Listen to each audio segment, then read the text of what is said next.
ঝিলে মিলে নবম শ্রেণীর এক ছাত্রীর দেহ চাঞ্চল্য হাওড়ার সাঁতরাগাছিতে। বৃহস্পতিবার সকাল 11টা নাগাদ ঝিলে দেহটি ভাসতে দেখেন স্থানীয় বাসিন্দারা। জগাছা থানার পুলিশ দেহটি উদ্ধার করে ময়নাতদন্তের জন্য পাঠায়। ওর বাবা মা যেটা বলতো যে ও নাকি একটা ছেলেকে ভালোবাসতো। এখন ওই ছেলেটার সঙ্গে কিছু হয়েছে কি ওর বাবা মার সঙ্গে তো কোনো ঝগড়া হয়নি। সকালবেলা যেহেতু কোচিং গেছে, তারপরে তো রাত্রিবেলা থেকে তো কোনো ঝগড়া হলে সকালবেলাও কোচিং যাবে না, সকালবেলা কোচিং গেছে। পরে দেহটি নিখোঁজ ছাত্রী পমি মেউরের বলে শনাক্ত করে তার পরিবার।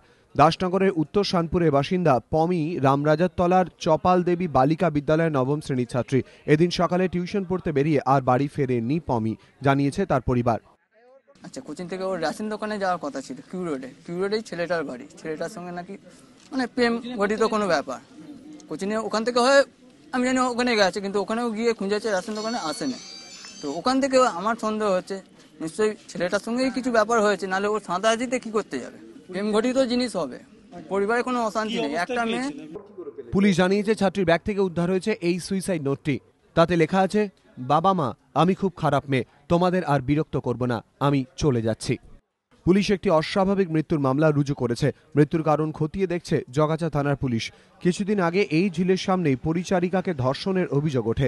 স্থানীয় মানুষের অভিযোগ, দিন দিন এই এলাকায় বাড়ছে দুষ্কৃতীদের দৌরাত্ম্য। এলাকার নিরাপত্তা ও পুলিশের ভূমিকা নিয়ে প্রশ্ন তুলেছেন স্থানীয় বাসিন্দারা। সুনীত হালদার, এবিপি আনন্দ, হাওড়া।